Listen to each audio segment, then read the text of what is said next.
Maybe no one told you this, but the universe doesn't negotiate with promises. It responds to coherence. And what if everything you learned about attracting, vibrating, and deserving was only half the story? Controversial? Yes. Because it's not about repeating phrases, it's about embodying a state. Paradox: when you are having stops being a race and becomes a consequence. Counterintuitive claim: results don't come from blind effort, but from the observer's fine-tuned adjustment. Quick reward: today, with a 5-minute gesture, you can feel the field shift. Curiosity: what's the principle that threads all the laws onto a single string? And why do so few practice it well? Breathe. In the next pages, you'll see the map that's always been beneath your feet. Topic 1. The illusion of separation. Breathe. Slowly. There are days when a person feels like an island, surrounded by demands on every side. They look at the world and think, I'm here. The universe is over there. Understandable. The noise of daily life draws invisible borders, but the silence between one thought and the next already whispers, nothing is truly separate. In the Newtonian model, everything looks like a clock: solid pieces, linear causes, cold distances. In that logic, the person is an isolated point trying to push the world by force.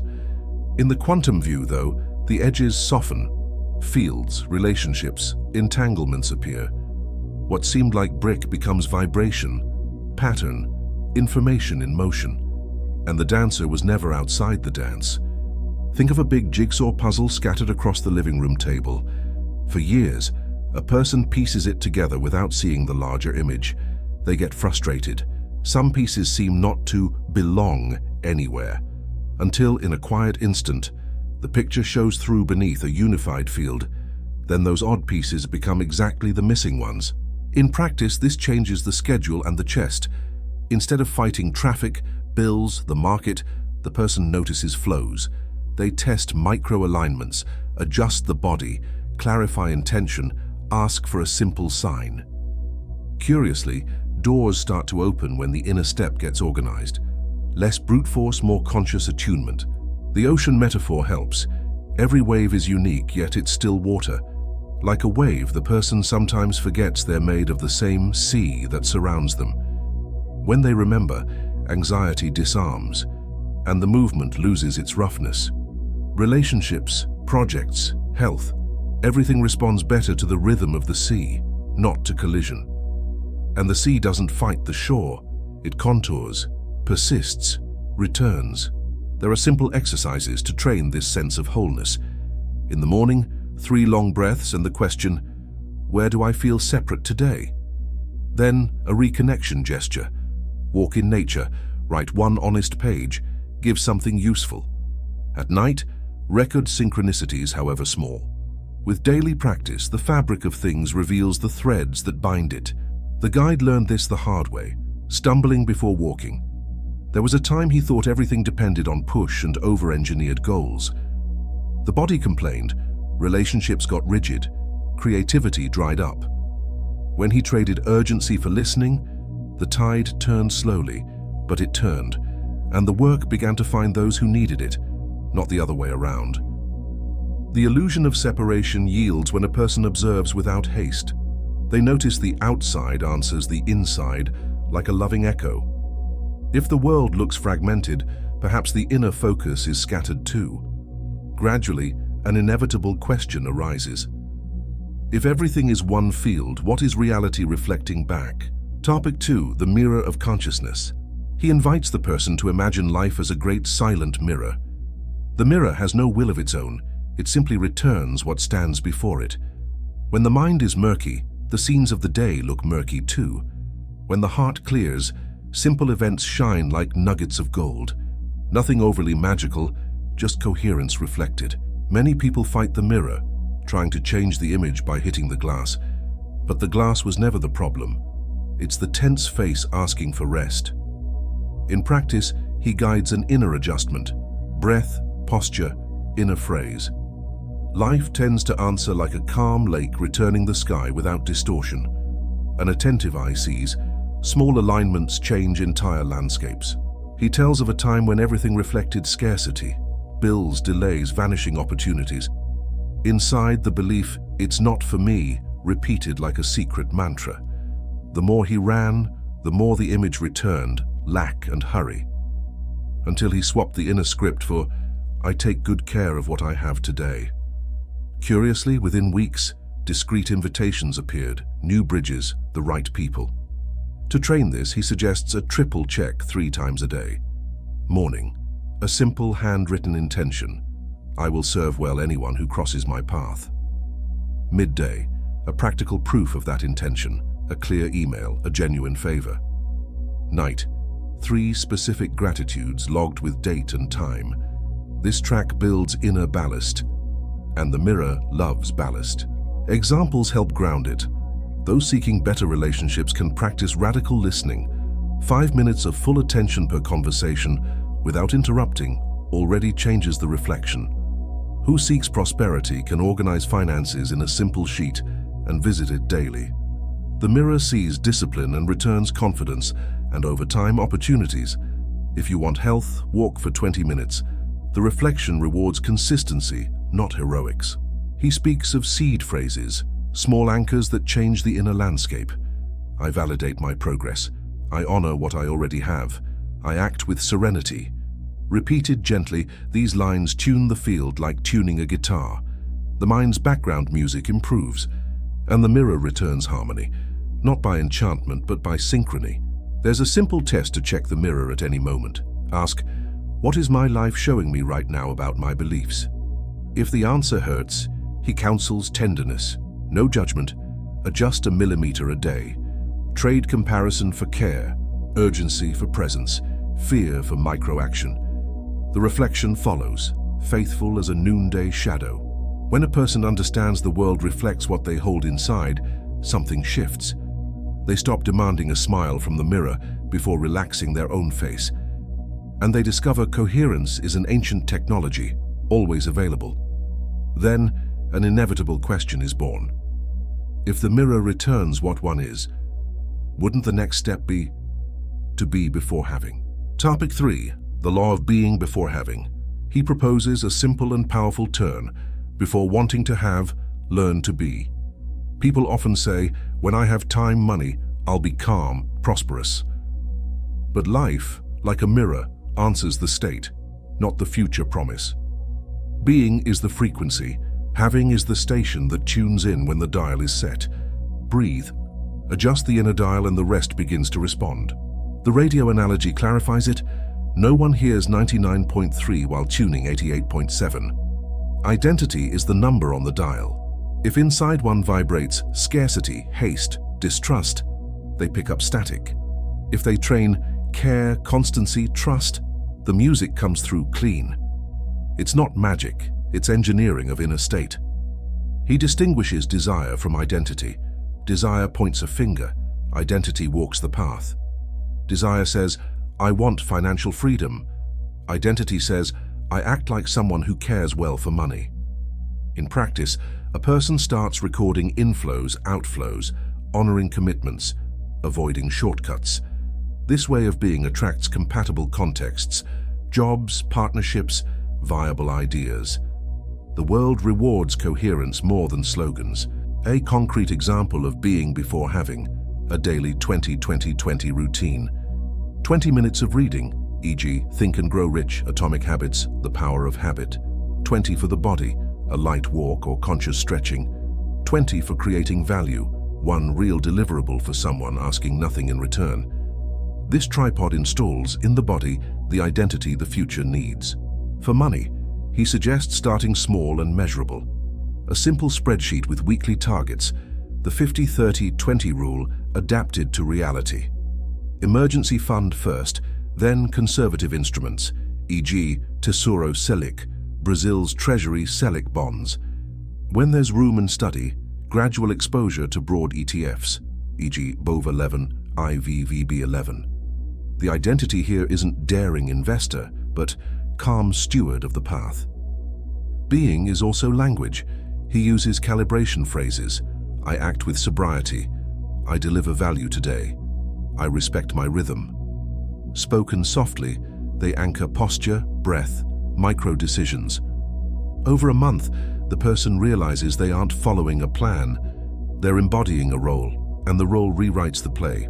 There's a Monday ritual he calls the identity proof. 3 minimal actions a prosperous version would take: review the budget, send a clear proposal, study 30 minutes on a useful topic. It's not about grandeur, it's about visible constancy. Life reads these silent receipts and returns compatible opportunities. He reminds that being isn't rigidity, it's calm direction. Bad days will come, and that's okay. The key is not breaking the chain twice in a row. Back to the dial. Those who are keep a light hand, adjust a millimeter, and proceed. And when one notices several laws seem to help this process, there's a clue. Perhaps they all point to a single root that holds the game. Topic 4. The common root of all laws. He invites the person to look beneath the board. Many laws seem different on the surface: attraction, vibration, cause and effect. But like rivers flowing to the same sea, they point to a single source. When this principle is seen, the names stop competing. What remains is the silent direction that organizes experience. The formulation is simple, direct, almost disarming. What you are in consciousness determines what you experience in the world. Not a slogan, a practical compass. If inside there's an identity of scarcity, the world echoes lack. If inside there's responsible serenity, life returns walkable tracks. He explains how the laws fit like gears. Attraction describes the magnetism of inner state. Vibration names the frequency of that state in body, speech, and gaze. Cause and effect stamp the habit's imprint onto small choices. 3 languages for the same root. Who the person is being. To test this root, he proposes a 7-day experiment. Choose a core quality, for example, generous clarity. Morning, 3 breaths and 1 aligned gesture, a clear message organizing the day. Afternoon, a concrete delivery of value with no expectation. Night, record proofs of return, however small. He shows it in work and money. When a person embodies the calm problem solver, emails get crisp, deadlines become agreements. Partners respond with more trust because the field transmits reliability. This doesn't ignore technique or numbers, it binds them to a coherent base. And coherence over time becomes reputation, the accumulated effect of inner cause. Another example, relationships.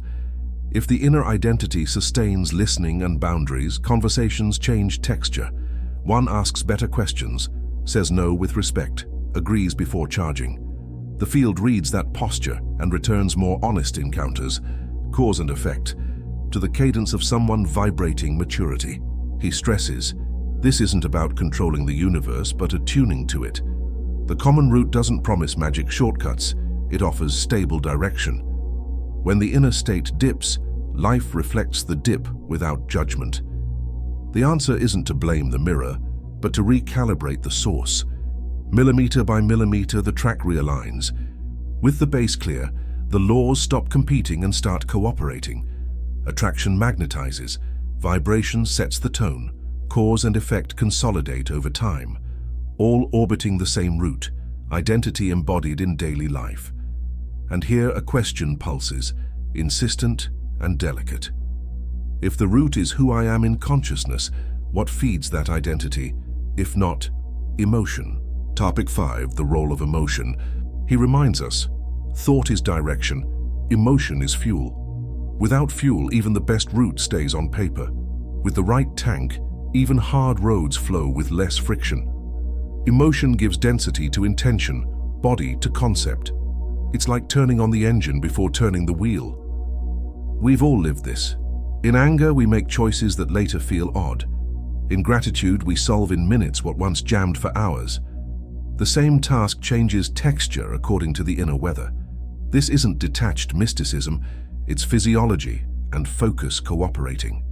The body sets the rhythm, and the world keeps time. To train it, he suggests RAR. Recognize the emotion without fighting it. Allow it in the body. Longer breaths, loose shoulders, feet grounded. Realign intention with a short phrase, I act with serenity now. 30 seconds can flip the switch. A practical money example, calibrate state before touching finances. 3 breaths, a glass of water, Review the purpose of the spreadsheet. Then simple decisions. Set aside 10%, pay what's due, avoid shortcuts. Emotion as foundation becomes confidence, and confidence becomes constancy. Constancy over time becomes real freedom. In relationships, emotion is the translator of the message. One can say, "I care," but if the tone is tense, the other hears a threat. With warmth in voice and gaze, even a no arrives as care. He recommends 5 minutes of interruption-free listening, breathing slowly. The conversation's frequency rises and the bond thanks you. Some music lifts the field like a discreet elevator. He creates a state playlist for the start of the day, gentle instrumentals, voices that don't compete with attention. While the music plays, note 3 simple, doable intentions. The soundtrack becomes an emotional anchor for the rest of the day. When the mind races, the body knows the way back. 2 minutes of conscious walking, feeling the weight of each step. Hands over heart, 3 more 4 to 2 6 breaths, slowly. Ask, which emotion best supports my next action? Then choose the micro-action that matches that state. He reinforces, emotion isn't to command, it's to inform. When it drives, we lose direction. When it informs, we choose with more wisdom. And right here, a practice changes everything. If emotion is fuel, the conscious observer holds the wheel. Topic 6. The practice of conscious observation. He invites the person to lengthen the spine, relax the shoulders, and look. Not outward in a rush, but inward with gentle curiosity. Conscious observation is like turning on the light before tidying the room. When the light comes on, effort drops. You see where to place each thing, breathe, and let inner vision sharpen without forcing it. The practice begins simply. 3 60-second pauses a day. Ask, what am I feeling? Where is it showing up in the body? Naming the emotion lifts the drama's weight and returns the helm to your hands. Anxiety in the chest, tension in the jaw, rush in the forehead. Once named, half the storm dissolves. Then he suggests a gentle focus. What's the smallest, truest next action? Observation isn't paralysis. It's a lighthouse for short, sure steps. When you notice the urge to check everything at once, smile inwardly. Choose one thing, only one, and do it well. The body thanks you and the mind downshifts. There's a favorite exercise, the photographer's lens. For 1 minute, see your routine as if it were a landscape to be captured. Notice light, shadow, the texture of tasks, the tone of conversations. When life's aesthetics appear, hurry loses its glamour, and the observer sees that moving with the flow beats honking at it. To keep from getting lost, he proposes the 3 bounce à in one method. 3 deep breaths, 1 aligning phrase, I act with clarity, 1 micro-action. It could be sending a concise email, drinking water, tidying the desk. The sequence installs a sense of agency without anxiety. Small, repeatable, transformative. He reminds that to observe isn't to judge, it's to hold and guide. When the mind criticizes, the observer replies, "Thank you, I'll handle this." A touch of humor helps. "Okay, brain, I've seen this movie. Next frame, please." With tenderness, energy begins to circulate again, and the world mirrors that softness with more cooperative responses. To train presence in conversations, use the pen signal. Whenever you notice distraction, touch the pen and return to the other's voice. 30 seconds of clean listening beats 10 rushed pieces of advice. The observer will guide better questions, worthier silences, clearer agreements. Relationships bloom when someone chooses to truly see. At day's end, do the observer's log. 2 lines on what you saw and learned. It isn't a rigid report, it's a living record of your field. This notebook becomes a compass during tougher weeks, and as pages accumulate, a quiet certainty emerges. There are transformation stories that prove in the flesh how this practice becomes life. Topic 7. Stories of transformation. He begins with a simple story, the kind that fits in the palm of your hand.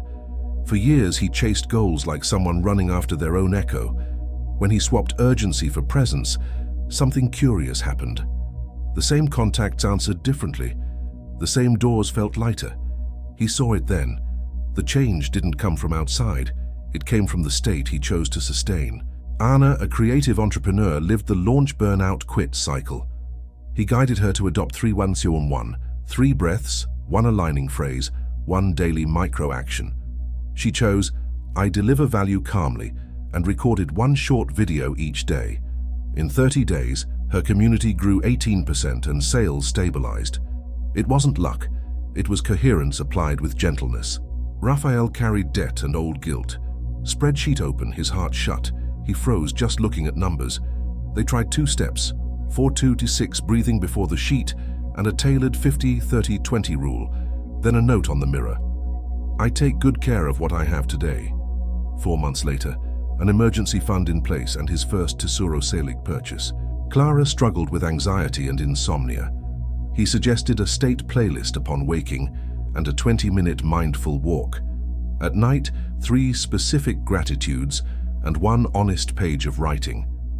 Her mind didn't turn cloudless in a week, but the clouds began to move, and she slept again without bartering peace with exhaustion. Marcelo faced conflict in meetings, spoke well, listened little, training the pen signal to return to listening and 5 minutes of radical attention. In 2 weeks, hot debates became clear agreements. He realized that boundaries spoken with warmth beat long speeches. Relationships breathe when someone chooses to truly see. Donna Lucia, 62, started a small cake business. No social media, only word of mouth but with an identity. I serve with joy and care. Simple photos, organized menu, punctual deliveries. The neighborhood became a showcase, and she turned down orders for the first time. Her vibration was an invitation, not insistence. An entire team decided to test the principle for 14 days. Each chose a core quality: clarity, generosity, objectivity. Routine, intention in the morning, practical evidence in the afternoon, log at night. Deadlines didn't become magic, they became honest. A client noticed the tone shift in emails and expanded the contract. Julia, a student, thought she wasn't good enough. He proposed the observer's log for 10 days, 2 lines on what she saw and learned. She noticed self-criticism patterns and traded comparison for care.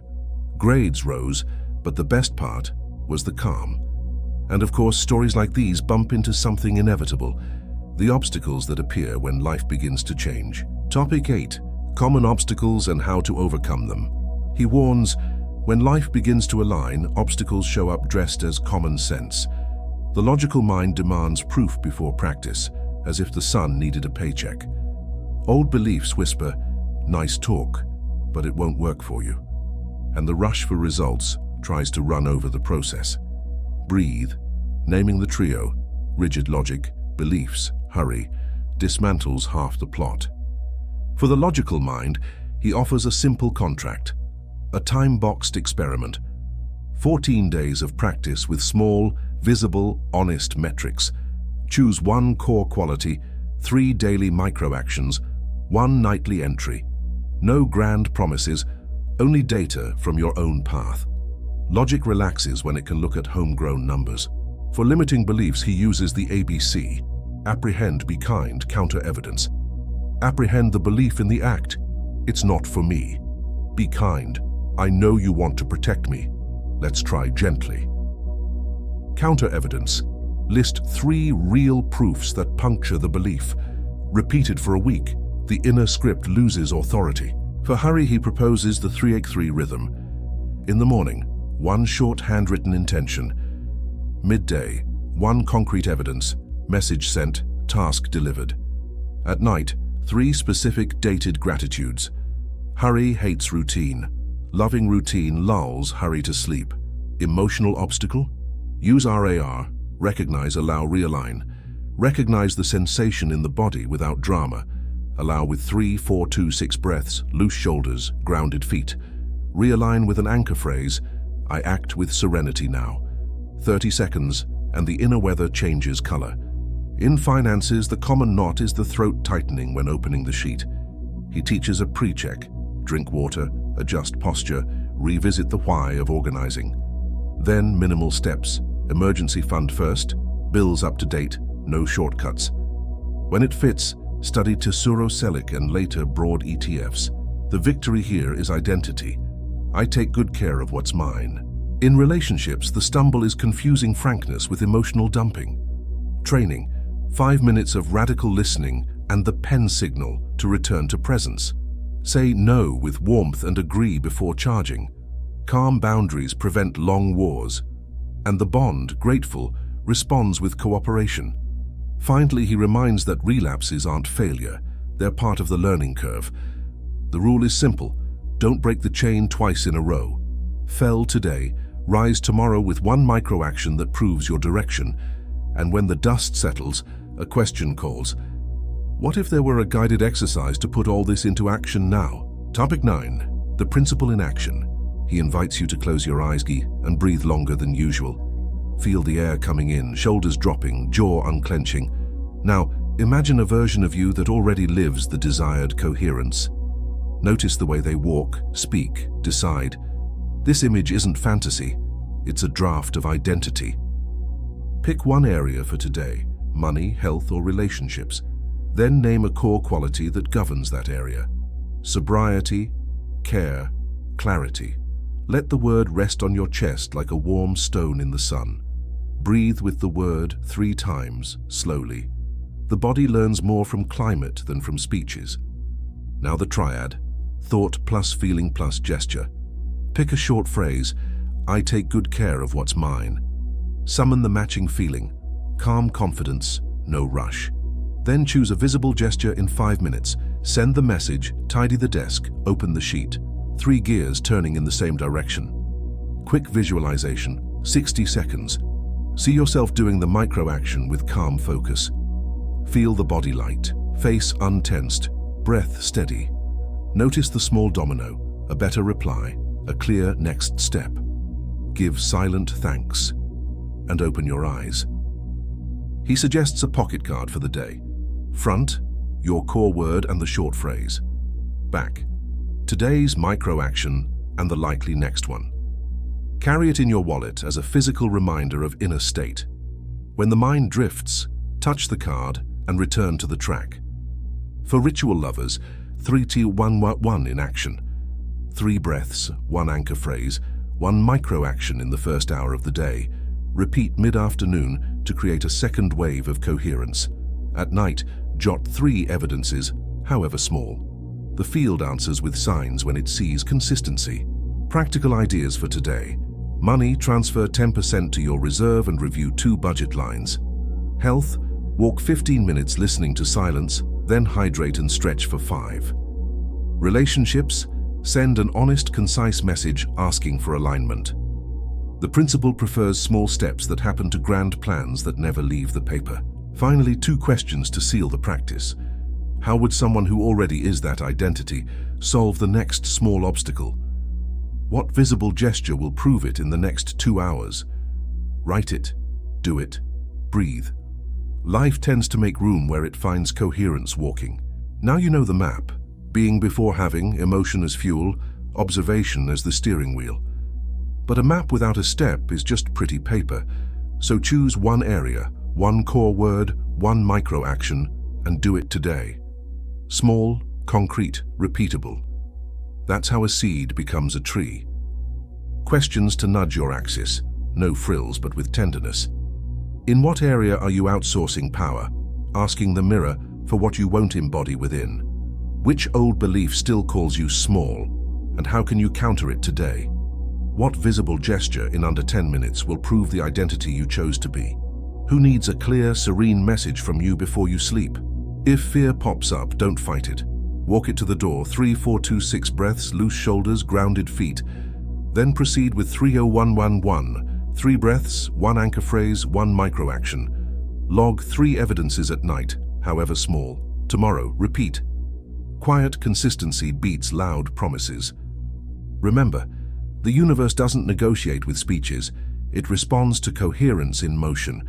You don't need to convince anyone. You only need to embody what you say you want. If the path fogs, return to the master question, who am I being right now? Adjust a millimeter, act, breathe. The field makes space for those who step as if they've already arrived. If this content helped you, subscribe to the channel and turn on notifications. Here every week you'll find simple and profound practices to align thought, emotion, and identity. Share this video with someone who needs this gentle push, and tell me in the comments what's your core word for the next 7 days. I'll read, reply, and walk with you at the start of this turning point.